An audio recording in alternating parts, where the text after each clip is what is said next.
राजमाव भोळे, या ठिकाणी आमचे दुसरे बंधू माजी आमदार जयप्रकाशजी बाविस्कर सर, या ठिकाणी खास करून ठाण्याहून आलेले आमचे अभिजितजी पारसे सर, आमचे भारतीय जनता पार्टीचे जिल्हाध्यक्ष दर्वेकरजी महाराज, आमचे ॲडव्होकेट ज्यांचं आत्ता आपण अतिशय सुंदर असं भाषण ऐकलं त्यांचे जमीन भाऊ देशपांडे, मुकुंद भाऊ रोटे, अनिल भाऊ वाघ, विनोदजी शिंदे, आशिषजी सपकाळे, कमलाकर भाऊ, चेतन दादा, राहुल दादा, कुणालजी पवार, सुनील भाऊ खडके, माझ्यासमोर आलेले आमचे डॉक्टर राजेशामजी चौधरी, उपस्थित मनसेचे सगळे सन्माननीय पदाधिकारी, माझ्यासमोर बसलेले सगळे सन्माननीय मनसेचे मंडळाचे सन्माननीय अध्यक्ष, आमच्या माता भगिनी आणि बंधूंनो,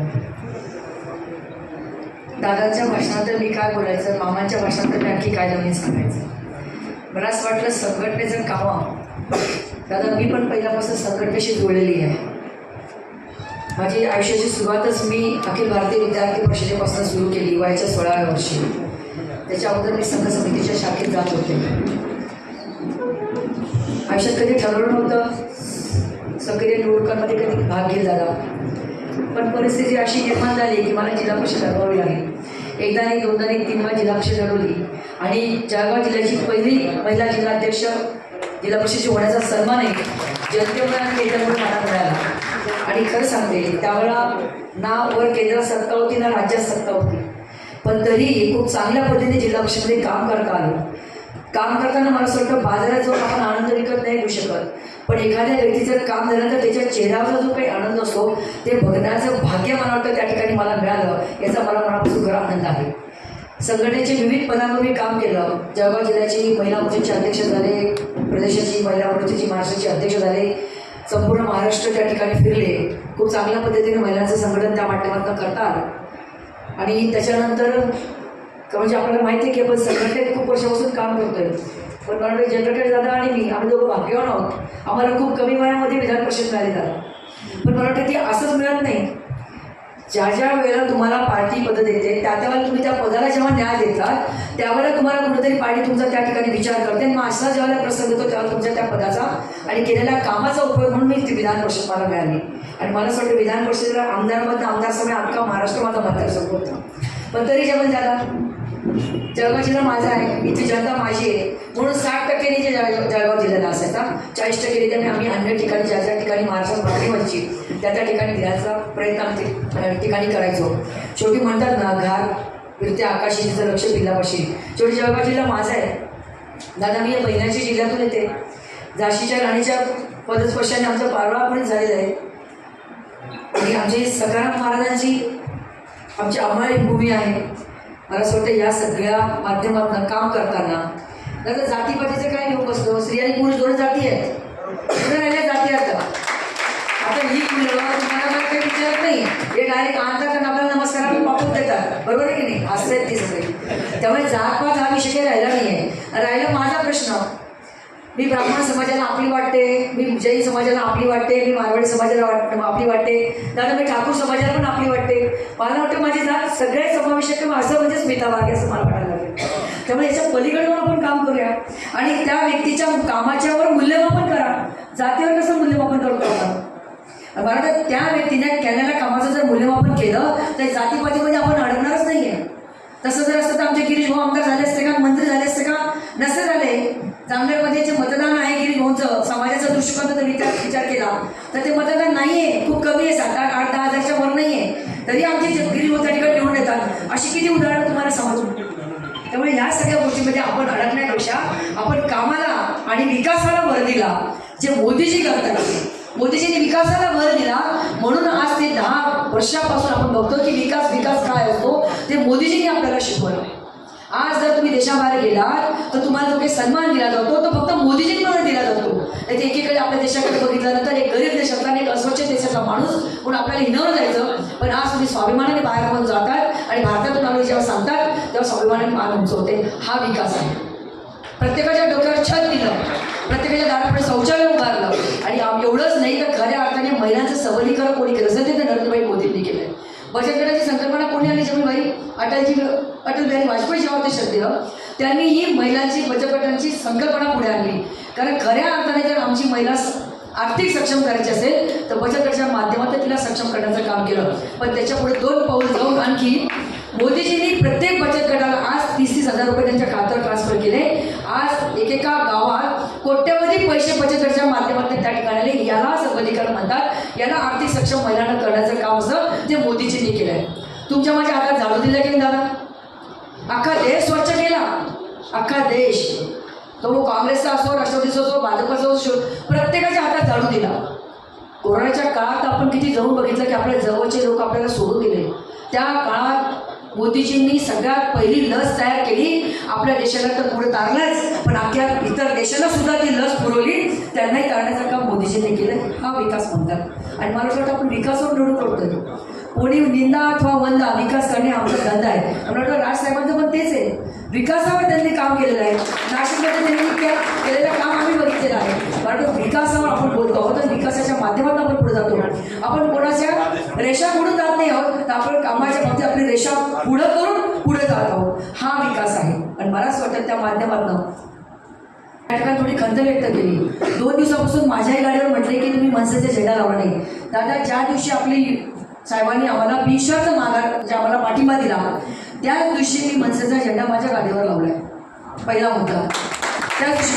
तरी मला सकाळपासून 2 दिवस फोन आले की काही तुम्ही मनसेचा झेंडा शेवटी मी बाजूला करून टाकले. म्हणजे दादा 4 रॉड टाकले कारण त्याच्या पलीकडे मी 5वा रॉड टाकू शकत नाही. म्हणून काही ठिकाणी मी 3 झेंडे लावले, काही ठिकाणी मी रॉडवर 2 झेंडे लावले.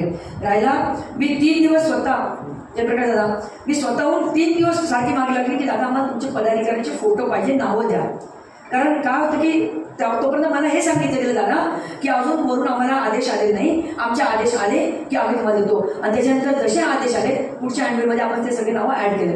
आता काय झालं की भारतीय जनता पार्टीचा योगायोगाने एकच जिल्हाध्यक्ष असतो. मनसेचे 3 असतात, 4 आहेत. शहराचं आणखी वेगळं आहे. तर त्यामुळे आमची थोडी जमलिंग असते या विषयामध्ये थोडी, खरं सांगतो. तर त्या सगळ्या गोष्टी क्लिअर होताना एखादा जरी सुटला तर आम्ही म्हणतो की त्याला पुढच्या अँडलमध्ये टाकूया. हे प्रत्येकाचं आम्ही आवर्जून त्या ठिकाणी करतो.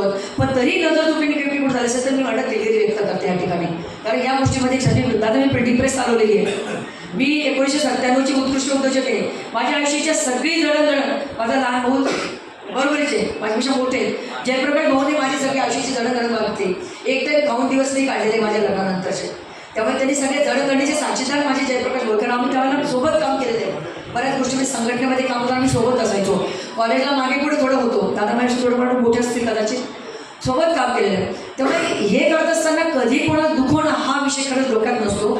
अनावधानाने एखादी गोष्ट जर घडली तर त्याची दिलगिरी व्यक्त करण्यासाठी मला काही कमीपणा वाटत नाही. जर झाली असेल चुकीत आपण दिलगिरी त्या माध्यमातून व्यक्त करू. पण शेवटी आपण एकत्र आहोत. 23 घटक वर्ष आपण आज एकत्र आलो आणि आपण सगळे भाऊचाराने काम करणार आहोत. एवढं नक्कीच भाईचाराने काम करणार आहोत. मला माहिती आहे इथं बसलेला एक कार्यकर्ता आपलं आयुष्य पूर्णपणे संघटनेला व्यस्तच असतो, संघटनेला देत असतो. जमील भाई तुम्ही किती वर्षापासून काम करताय? दादा या ठिकाणी किती वर्षापासून करताय? मी किती वर्षापासून काम करतो? 30-35 वर्षापासून म्हणतो आम्ही या संघटनेमध्ये आपापल्या पक्षाचा झेंडा घेऊन काम करतो. त्यामुळे संघटनेत काम करताना एखादं नेतृत्व तयार व्हायला 30-40 वर्ष जातात. त्यापुरतं एखादं नेतृत्व उभं राहत असतं. आणि मला असं वाटतं की संघटनेमध्ये जीव होताना 1 रुपयाची कुठली अभिलाषा नसते. कोणी आपल्याला पैसे देत असेल म्हणून काम करतो तर असं नाही आहे. आपण घराचे पदरमोड करून त्या संघटनेचं काम करत असतो, त्याच्या झेंडा उंचवण्याचं काम करत असतो. त्यामुळे संघटनेचा पदाधिकाऱ्याची काय किंमत आहे हे मी नक्कीच जाणते. कारण मी अगदी प्राथमिक सदस्यापासून तर आज इथपर्यंत जी पोहोचले ते फक्त संघटनेमुळे आहे. आणि मला काही कमी ऑफर होते दादा. आत्ता माझं तिकीट डिक्लेअर होण्याच्या 5 दिवस अगोदर माझ्याकडे आले होते. तुझ्या पक्षात तुला काय दिलं? त्यांना म्हटलं माझी एवढी झोळी भरलेली आहे. माझ्या पक्षाने एवढं मला काम दिलेलं आहे, एवढं काही मला देऊन ठेवलं त्याच्यामुळे माझी झोळी भरलेली. त्यामुळे मला काही इकडे जाण्याची आवश्यकता नाही. कारण प्रत्येकाची नीतिमूल्य ठरलेली असतात, त्याच्या संघटनेचे ध्येय धोरणे ठरलेली असतात. आणि जी विचारांची जडणघडणमध्ये आपण तयार झालेलो असतो ते विचार इतके धडकापटकी सोडून आपण दुसरीकडे जात नसतो. त्यामुळे काळजी करू नका. प्रत्येकजण आपापला झेंडा घेऊन आपण जरी काम करत असलो तर शेवटी आपला विचार एक आहे विकास. आणि विकासाच्या माध्यमातून आपण सगळेजण पुढे जाणार आहोत. त्यामुळे काळजी करू नका. 13 तारखेला आपलं मतदान आहे, कमळ निशाणी आहे. आजपासून आपल्या सगळ्यांना 10 दिवसाचाच कालावधी आहे. 1-1 मिनिटाचं मायक्रो प्लॅनिंग आपल्या सगळ्यांना करावं लागेल. त्या ठिकाणी आता आपण यासाठी जिल्ह्याची एक कमिटी केली, संचालन समिती, प्रत्येक तालुक्याची एक संचालन समिती केलेली आहे. त्या संचालन समिती समजा कदाचित एखाद्या तालुक्याचं नाव टाकायचं राहिलं असेल तर आम्ही आज रात्रीच ते डॉक्टर राधेश्याम चौधरी या ठिकाणी गेलेले आहेत. पण दादांशी मी बोलून त्या ठिकाणी आपल्या तालुकाध्यक्षांना आपण त्या ठिकाणी सूचना त्या ठिकाणी करू. जो काही दौरा असेल त्या आपण तालुक्याच्या मंडल अध्यक्षांना त्या ठिकाणी कळू. तर त्यांनी फक्त खाली आपल्या पदाधिकाऱ्यांपर्यंत पोहोचवावा एवढी विनंती माझी मात्र त्या माध्यमात असेल. कारण रोज एवढ्या सगळ्या जणांना फोन करणं खरंच आता शक्य होत नाही आहे. पण जिल्ह्यावरनं आपण तालुका लेवलपर्यंत आपण सगळ्या दौरा माझा जो काही लागतोय तो आपण कळवण्याचा त्या ठिकाणी नक्कीच प्रयत्न करतोय. उद्या माझा वडगावला आहे. वडगावला आपले मनसेचे सगळे सन्माननीय पदाधिकारी असतील तर तुम्ही त्या ठिकाणी नक्की जॉईन व्हा. 7:30 मी त्या ठिकाणी पोहोचणार आहे. तर मला असं वाटतं या माध्यमातून जर आपण गेलो तर मला असं वाटतं त्या पद्धतीने आपण जर काम केलं तर मला असं वाटतं की ही सीट आपण ठरवलेल्या टार्गेटप्रमाणे जास्त मताधिकारी 100% निवडून आणू शकू. पण खाली काम करताना माझ्या सगळ्या भावांना या ठिकाणी विनंती अशी आहे की 13 तारखेला जे मतदान त्याच्या अगोदर 3 दिवस सुट्या आहेत. बरेच लोक काय करतात की मे महिना आपला बायका मुलांचा हक्काचा असतो म्हणून आपले 8-10 दिवसाच्या टूरवर निघून जातात. म्हणून सगळ्यांना विनंती करा की मतदान आपला हक्क आहे आणि तो हक्क जर आपण नाही बजवला तर चुकीचे माणसं जर निवडून गेले तर 5 वर्ष आपल्याला भोगावं लागतं. 5 वर्ष आपण मागे पडतो. आपला देश पुढे चालला आहे आपण मधून दुसरीकडे गेलो तर गडबड होईल. म्हणून ते 3 दिवस कोणी जाणार नाही याची काळजी घ्या. तसं ऊन खूप आहे त्यामुळे सकाळच्या वेळेत जास्त मतदान कसं होईल आपापल्या बूथवरची जबाबदारी जर आपण सांभाळली. शेजारच्या बूथवर काय चाललं हे बघू नका.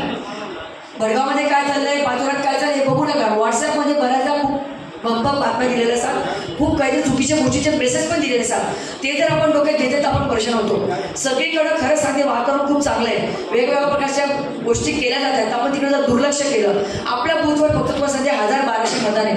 250-300 घरं त्या ठिकाणी आहे. त्या घरांवर जर आपण कॉन्सन्ट्रेट केलं आणि त्या 1000-1200 लोकांना जर बूथपर्यंत आपण आणून मतदान करून घेतलं तर 100% मतदान जर या ठिकाणी झालं तर खूप चांगल्या पद्धतीने ही सीट आपण 100% निवडून आणू शकू.